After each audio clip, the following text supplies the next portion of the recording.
Hello there, good morning and welcome to Complete Politics with Chukwuma Okoro. Now, Complete Politics is Chukwuma Okoro. It's a personal blog and it's where we discuss trending political issues in and around Nigeria.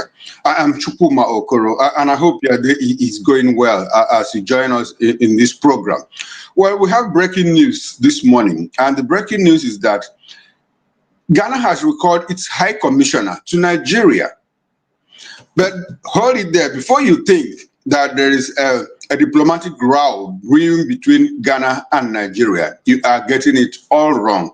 It is not a diplomatic row. What Ghana is trying to do is to clearly show that there is what is called good governance, accountability, and transparency, both in governance and in their electoral practices in Ghana. Now, let me read out to you the basic facts of the recall of the ambassador. Now, we have it that the Ghanaian President of Ghana, John Dramman Mahamma, has ordered the immediate recall of the country's High Commissioner to Nigeria, Baba Ahmed. The man's name is Baba Ahmed. Well, news reports that he was recalled following allegations linked to irregularities during the National Democratic Congress parliamentary primaries in Ayawaso East constituency. Well, a statement released by the presidency in Accra on Saturday yesterday said the decision was taken after concerns were raised about Mr. Ahmed's involvement in the primaries while serving as a public officer. I'll take that again. While serving as a public officer, Mr. Ahmed was one of the aspirants in the party exercise.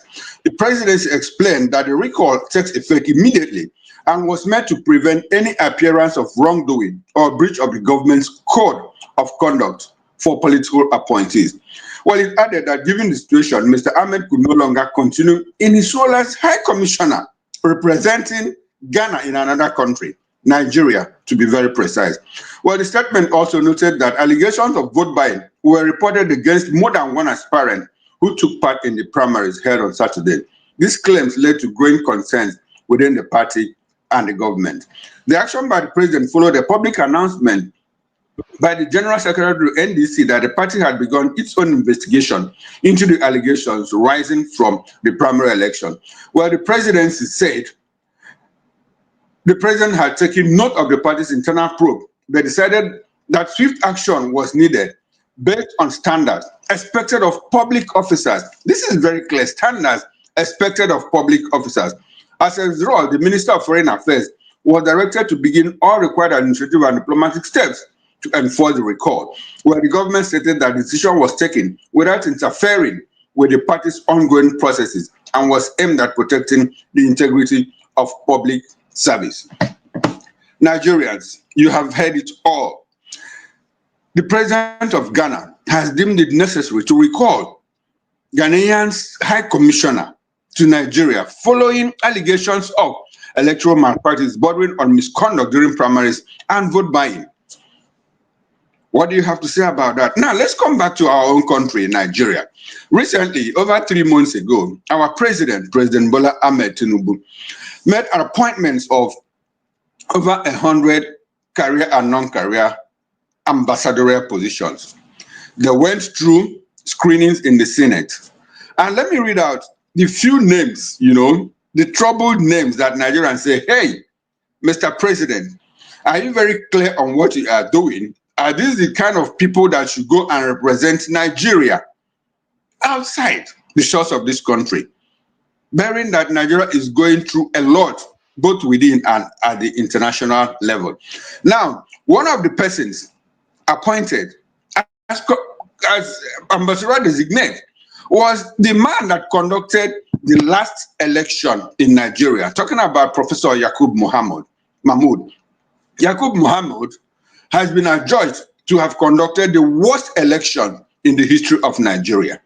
Yet, our president deemed it necessary to reward him with an ambassadorial appointment.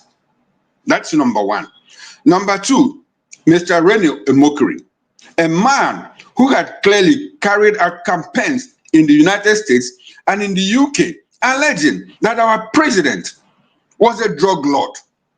He said that the president had forfeited large sums of money in the United States owing to allegations related to drug in the United States. The video is everywhere. Yet, without recanting, without coming to tell us that the president was not a drug lord, the president deemed it fit to appoint Reno as an ambassador designate to one of the countries.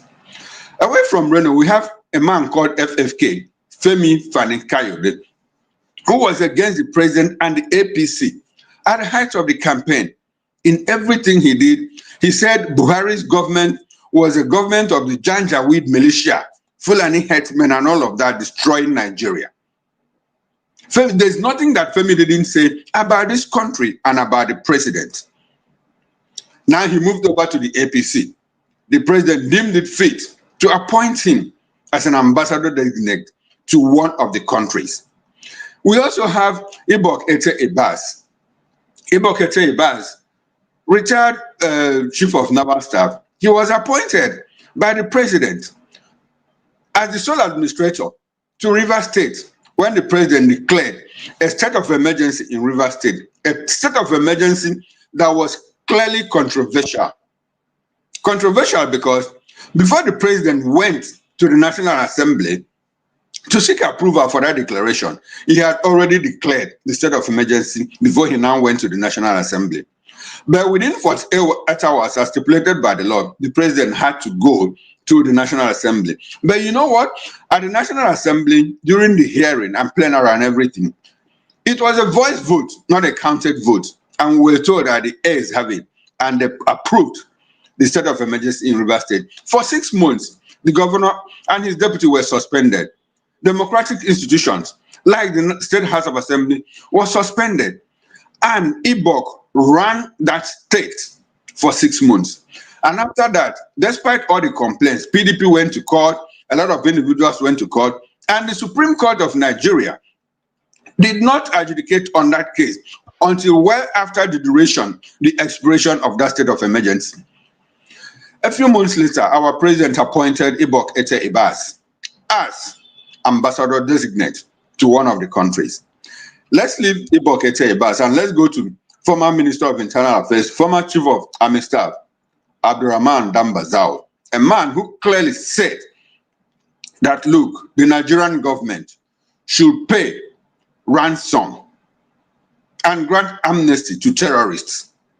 These are just a few of the names that made it, to the ambassadorial nominees.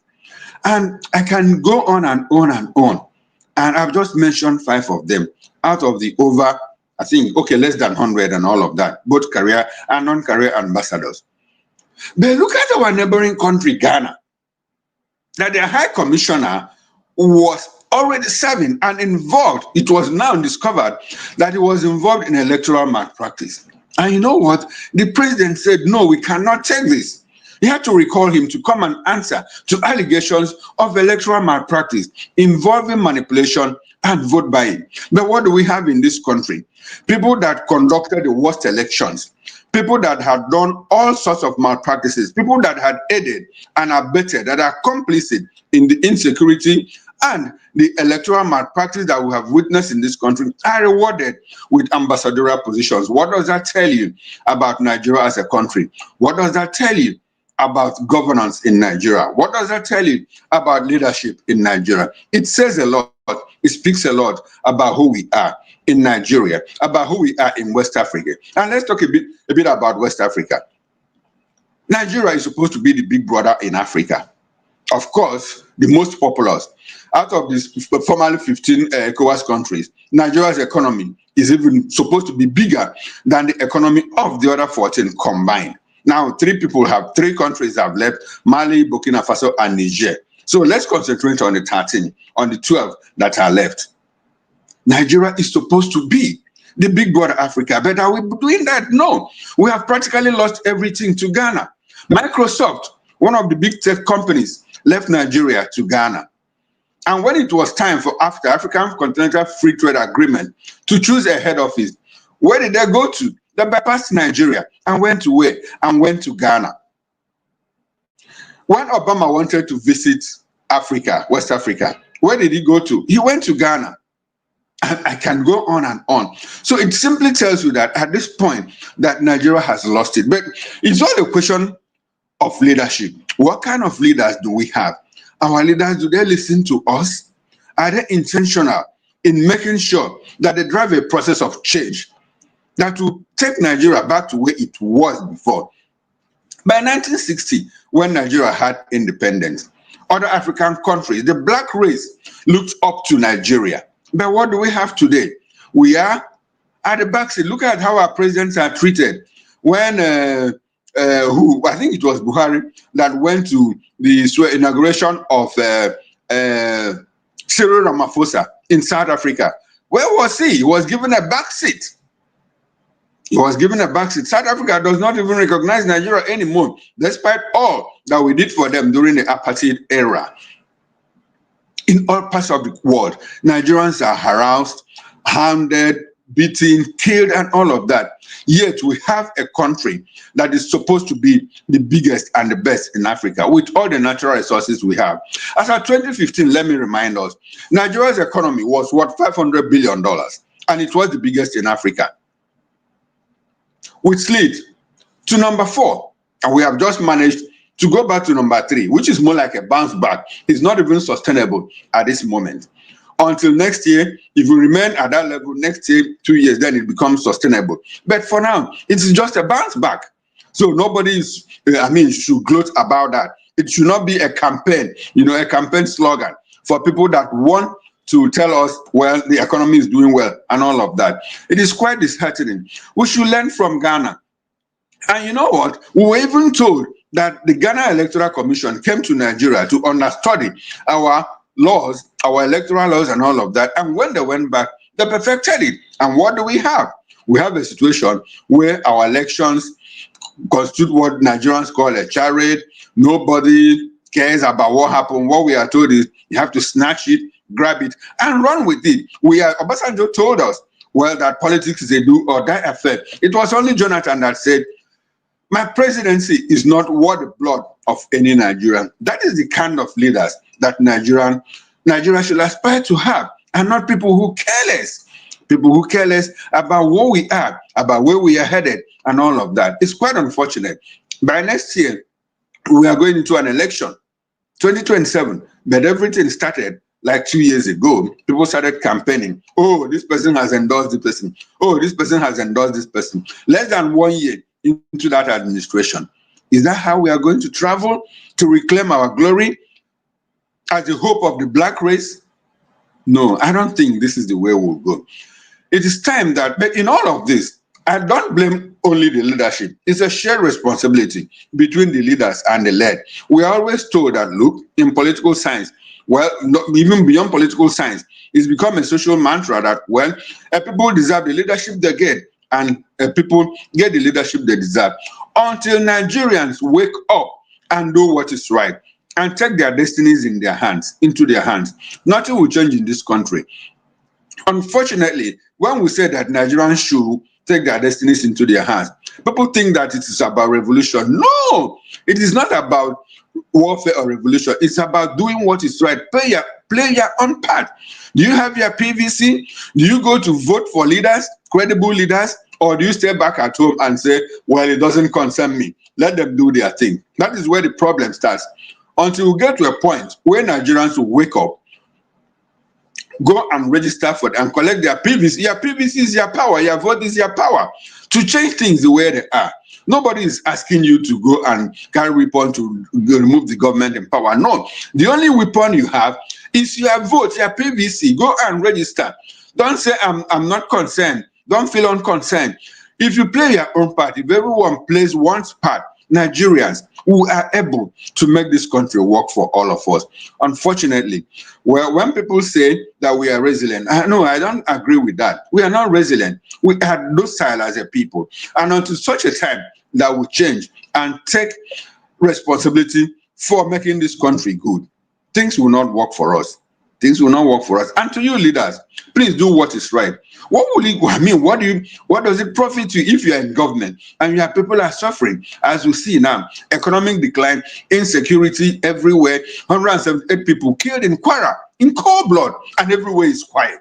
Nobody is offering any explanation. The only thing we hear is our president order troops to move a brigade to that place. How many brigades? How many cantonments are you going to move near the theater of violence, near flashpoints of insecurity? It's not about moving cantonments or brigades to theaters of war. It's about ensuring that you nip this thing in the bud. You cut it off. Supply. Cut it off from the point of supply. Who are those funding this? We were given list of people that funded terrorism or people that are funding terrorism. Up until this moment, we are daily dying. What are we going to do? Are you going to prosecute them, or are we going to, everything, the whole thing is politicized? It's quite unfortunate. Let us learn from Ghana. Ghana's president has done well, and thumbs up to him. Mr. President, you still have a time, you still have opportunity to make amends. You should not send people that are not credible, people that have question marks when they're in public service, to go and continue to represent Nigeria outside. It doesn't speak good of us. It doesn't. Please, let us learn. Oh, well, that is how far we can go on this program. Until I come your way by 4 o'clock, where I'll be hosting Barrister Darlington Agomwo on a 1-hour show. For me, enjoy the rest of your afternoon. I'll see you again 4 o'clock. Or on behalf of the backroom staff, I am Chukwuma Okoro.